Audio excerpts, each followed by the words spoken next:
É isso mesmo, olha, toda terça-feira, a partir de hoje, é dia de coluna Finanças Pessoais com Alexandre Arce, que é especialista em educação financeira e vai trazer para a gente boas reflexões para a gente lidar melhor com o nosso dinheiro.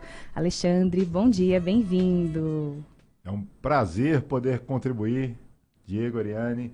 Vamos levar muita informação, principalmente nas manhãs de terça-feira, para desmistificar muita informação que, infelizmente, culturalmente, nos foi dada de maneira incorreta.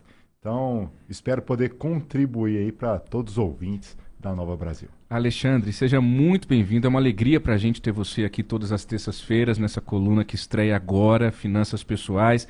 Querido ouvinte da Nova Brasil FM, tá cheio de influenciador digital aí agora falando para tudo quanto é lado de finanças pessoais e a gente traz o Alexandre Arce que com sobriedade, com leveza, com didatismo que lhes são próprios, vai conduzir essa coluna todas as terças-feiras. Lembrando que você pode sempre participar conosco, sugerindo o seu tema, mandando mensagem para a gente aqui no WhatsApp Nova.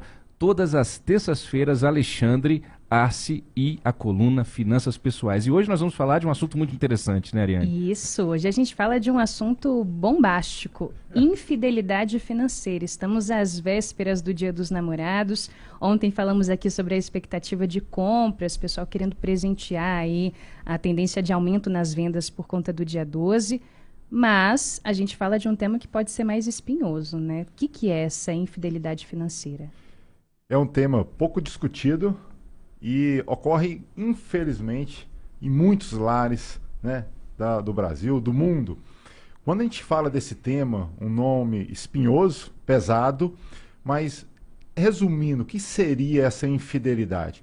É quando, de uma maneira, nós buscamos, de maneira autônoma, sem conversar com meu parceiro ou com minha parceira, e toma algumas decisões financeiras. E essas decisões, as quais pode atrapalhar a nossa condução de vida.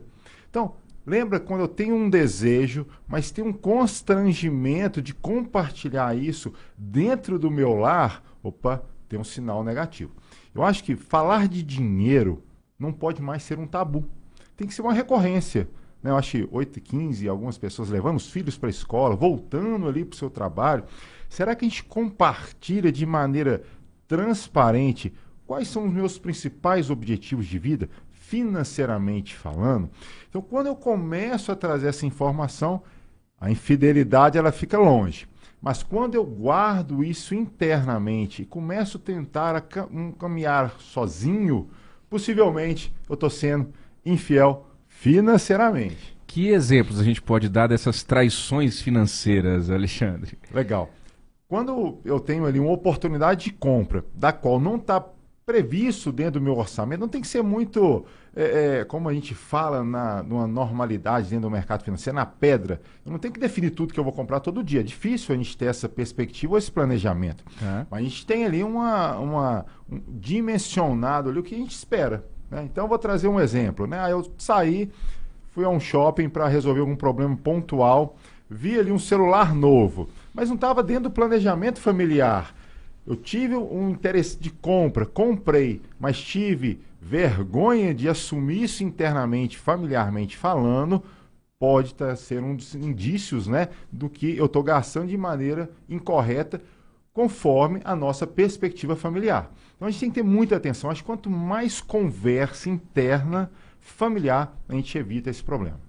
A gente está falando, talvez, de um contexto em que a gente lembre dos casais, né? Perfeito. Mas, muitas vezes, e a gente já tratou disso aqui, inclusive, no jornal Nova Brasil Brasília, tem aquela questão de esconder as finanças dos filhos, por exemplo. A gente também pode entrar nessa seara de você criar um problema e talvez até criar pessoas que depois, no futuro, vão ter dificuldades para compartilhar suas finanças e ter ali tudo isso muito mais claro por não abrir em casa mesmo o que a gente tem de gasto, o que a gente tem de renda, quais são as dificuldades, quais não são.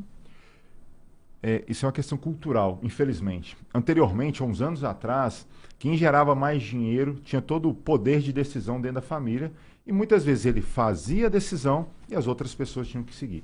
Mas, cada vez mais, todos estão dentro do mercado de trabalho, né? E todos têm algum poder de decisão e expor, né, os seus principais desejos e realizações financeiras, inclusive os filhos. Traz muito mais força e unidade. Eu tenho vários casos, né, exemplos, vou trazer um bem simples.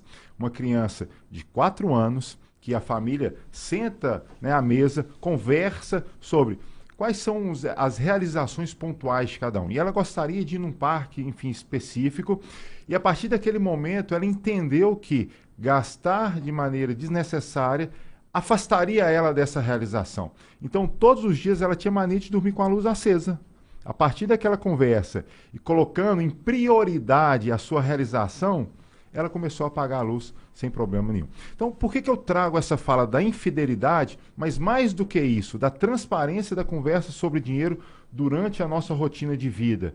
Porque vai facilitar e fazer sentido o papel do dinheiro na nossa vida. Muito bem, 8h20. Esse é o Alexandre Arce, que está com a gente, estreando hoje aqui para você, ouvinte da Nova Brasil FM, essa coluna de finanças pessoais, que passa a ir ao ar todas as terças-feiras aqui dentro do Jornal Nova Brasil Brasília. E o tema de hoje é esse assunto instigante, infidelidade financeira. Alexandre, a gente está falando dentro de um contexto que independe da forma de casamento, se foi união total de bens, união parcial, porque a gente parte do princípio de que se duas pessoas decidiram se unir, elas querem caminhar juntas em todos os sentidos, inclusive financeiramente, né? E há uma linha aí, nós não estamos falando de controle sobre os gastos do outro, né? Mas caminhar junto mesmo. É isso, Alexandre. Eu acho que é colocar em prioridade o objetivo de vida de ambos. Tá. Quando tem isso de maneira clara, e não é um tentar ali dominar o outro. A partir de agora você tem que me pedir autorização. Não. Mas será que estamos caminhando e investindo nosso tempo e dinheiro de acordo com nossos principais objetivos de vida? E quando a gente fala isso, a gente fala com o parceiro, com a parceira e também com os filhos. Sim. Eu acho que facilita esse caminhar, mas traz mais tranquilidade para todos. Por quê? Quanto mais tranquilidade eu tenho, quantas pessoas endividadas têm algum problema de saúde porque não tem com quem compartilhar? Se eu tenho uma cultura de transparência em casa sobre o dinheiro, no momento da abundância, a gente vai aproveitar de maneira mais tranquila. Mas no momento da restrição, eu vou ter ali uma força de unidade familiar que vai me ajudar a sair desse problema. E a gente tem perfis financeiros diferentes, né, Ariane, Alexandre? Então a gente tem, às vezes, uma pessoa que vem de uma família mais gastadeira, para usar essa expressão, né? Então ela gasta com muita facilidade. O outro é mais conservador, tem alguma história da família que justifica talvez aquilo. E aí vai ter que ir encontrando esse caminho em comum para que um não fique ali de um jeito, o outro do outro, e não se ache um caminho único, né? Eu acho que quanto mais conversa, diálogo, mais homogeneidade dentro das decisões. Eu acho que é tirar o tabu. Falar sobre dinheiro é importante. Na hora do café, na hora do almoço, quais são os meus principais objetivos de vida? Será que você, ouvinte, já conversou com seus filhos? Quais são os principais objetivos de vida dele? Mesmo com 4, 5, 10, 15, 18 anos. Se eu dou valor a essa fala, possivelmente eu não vou ter o problema da infidelidade financeira dentro da minha casa. Muito bom, é isso aí. Agora, Alexandre, é óbvio que a conversa evita problemas, mas em havendo dentro de uma casa essa falta de fidelidade financeira, quais são os sinais que podem evidenciar esse contexto? Legal. Como eu vou descobrir que, enfim, dentro da minha casa existe a infidelidade financeira? A gente tem alguns pontos que vão chamar a atenção. Ocultação de algum bem, de dinheiro, né? Ocultação das dívidas. Quantas pessoas estão passando por problemas financeiros, está com vergonha de expor isso familiarmente e está buscando decisões mais caras, que vai aumentar o buraco da dívida. Então, muita atenção também. Né? Ocultação de renda, ocultação de despesas. Então, ganhou um dinheiro extra e o outro não sabe, é isso? Perfeito. Tá. Ou seja, foi premiado ou teve ali uma bonificação do trabalho. Tem um investimento em outro banco. Que não quer dividir isso com o parceiro ou com a parceira. Eu acho que isso traz um distanciamento, uma dificuldade de uma condução mais tranquila e mais próspera. Legal, legal. Infidelidade financeira. Eu nunca tinha ouvido falar nessa expressão. Eu achei demais. Não é? Muito bem. E para terminar, Alexandre, dá para resolver com a conversa, se até hoje você escondeu seus gastos ou você tem dificuldade, vergonha, enfim, uma trava mesmo para que você possa abrir com o seu parceiro, com a sua parceira, em casa, a questão das finanças, dá para resolver, nem tudo está perdido. Vamos aproveitar o 12 de junho, uma data super marcante dentro da nossa cultura, o Dia dos Namorados, né? Independente se eu estou casado, se eu estou próximo, enfim, qual é a modalidade de amor, mas o amor não tem ali definições próprias, né? Para sentar com meu parceiro, com minha parceira e conversar um pouco, expor de maneira transparente e honesta quais são minhas verdadeiras objetivos de vida financeiro. Será que a gente consegue ali trazer unanimidade? Logicamente, eu não tenho que passar a olhar o meu parceiro ou minha parceira, mas eu posso, de uma maneira direta, chegar mais rápido nessas conquistas. E com muita conversa, com muito diálogo, e eu espero que esse tema seja inserido, né, no jantar, porque antigamente, quando se falava de dinheiro... Era para brigar. Era briga, era problema, era discussão. Nunca era conquista, nunca era realização, nunca era planejamento. Então a gente tem que dar prioridade nesses itens primeiro. E se eventualmente eu estou hoje num momento de dificuldade, essa pessoa ao seu lado é a primeira pessoa que tem que entender a profundidade do seu problema. Eu tenho certeza que ela vai estender a mão para te tirar e a partir disso vocês vão conquistar aí uma infinidade de coisas que o dinheiro nos traz. Alexandre, a gente falou aqui da briga, mas isso é sério, né? Questão financeira é responsável por muitas separações aí mundo afora, né? Quando você traz de maneira limpa, o motivo principal das separações vem do desequilíbrio financeiro. Olha só. Mas eu traí meu parceiro.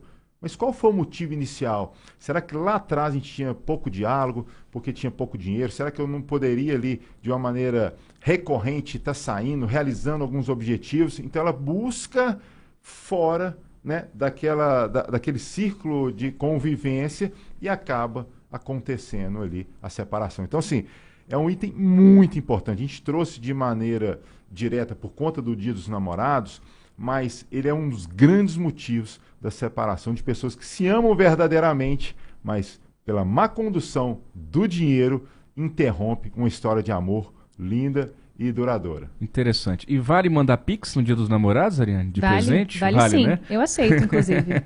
Ouviu aí, Pedro? Eu estou aceitando. Pode mandar, inclusive, a mensagem de amor ali no texto do Pix. Tá tudo Entendi. Bem. Muito bem. Muito bom. Esse foi Alexandre Arce, especialista em educação financeira, sempre com a gente aqui às terças-feiras. Alexandre, como é que as pessoas podem te encontrar? Excelente. No Instagram, @Alexandre Arce. Enfim, eu acho que a maneira mais simples e direta vai ser um prazer poder, nas manhãs de terça-feira, trazer temas dos quais a gente pode discutir e aprofundar um pouquinho. Alexandre, mais uma vez, muito bem-vindo. Eu que agradeço a oportunidade de trazer esse tema super importante na vida de todos os brasileiros. Até terça que vem, essa foi a estreia da coluna Finanças Pessoais. Jornal Nova Brasil Brasília. Finanças Pessoais.